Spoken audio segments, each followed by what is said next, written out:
What's up, savages? Taco Tuesday, bitches! Ugh. Whew, I'm getting crazy today. I'm going to throw a little guacamole on my tacos. I never do it on tacos. Burritos, yes, but definitely not tacos. So I'm gonna give it a shot. But anyways, let's go ahead and begin. Ladies and gentlemen, welcome to Gandhi's Thoughts, brought to you by My Nutrition. I'm Gandhi, and today, you know what we're talking about. We talked about it yesterday a little bit. We tweeted about it. We all watched it. Advanced Warfare multiplayer reveal. Now, there's good and bad, right? Now, a lot of people are like, oh, this is like Titanfall V2. Well, it certainly has some of the same characteristics, but it looks like the mechanics and movement are a little bit better in Advanced Warfare than they are in Titanfall, which I think some people would expect. I mean, running on the walls and stuff kind of gets a little clunky in Titanfall. We're not running on the walls in Advanced Warfare. We're really, it's more of just like a thruster up and to the side and around and stuff to that sort. Now, initial reaction, I thought the game looked crisp, but I thought they threw a lot of shit out there that the competitive community isn't going to like. Now, obviously, you know, things like the supply drop are going to be just amazing for the casual audience, and even for me, right? Like, I'm going to play the shit out of PUBG just so I can get cool-ass guns.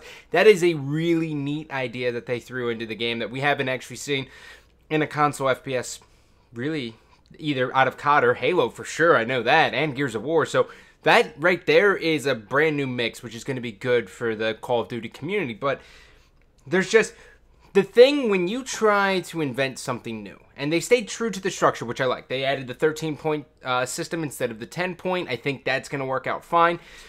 But when you throw some things in there, like a grenade that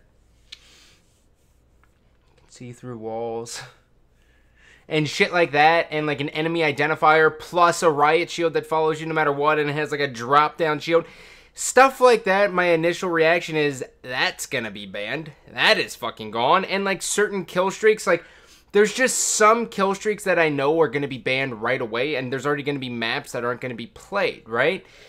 And that's the part that sucks. And here's the main thing I want to get across in this video. In order for your game to be successful as an esport, it has to stay true to the out-of-the-box settings. Why everyone thinks like Black Ops 2 was the best game, period, and the reason why it was the best for Call of Duty was because, you know, it was so competitive. Yeah, it was fucking competitive as shit, right? And like, no one's arguing that. But think of how similar it was to the casual audience. The only thing that ended up being changed was like shotguns and sentries towards the end of the game were taken out. Other than that, MLG kept those sentry guns in, and they were able to build and build and build an audience, which is what everyone wanted to see.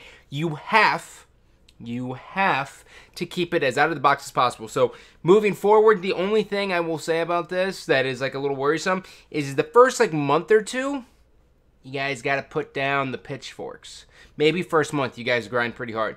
You got to put away those pitchforks and literally try the game out of the box as much as humanly possible. And pray to God it works that way. Obviously, I think the grenades are going to be gone and stuff like that, but as a whole, I think the game looks fucking sick, right? Like, when you add and make a game that's faster, and everyone's like fucking thrusting around,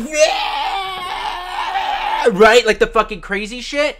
More crazy shit happens when you give it to professional gamers, right? Like, they're able to turn on people, like they fucking turn, double thrust, brain a guy, right? Like, Karma's gonna shit on people in this game. Formal's gonna shit on people.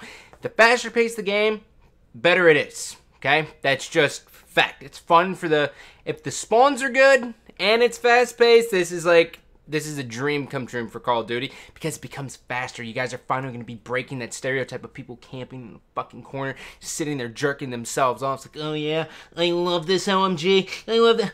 Don't get me started with the laser. Don't get me started with the laser guns. Those, we'll see what happens when those come out. But right away, I'm like, no. But other than that, I think Call of Duty community, I think you guys need to really just take a step back and realize that you keep it out of the box as much as humanly possible, you're only going to see more success. Other than that, I love you, but I don't love you. Take it easy. Woo! Yeah, by the way, that MLG stream, how weird was that? They were broadcasting over Twitch? Say what?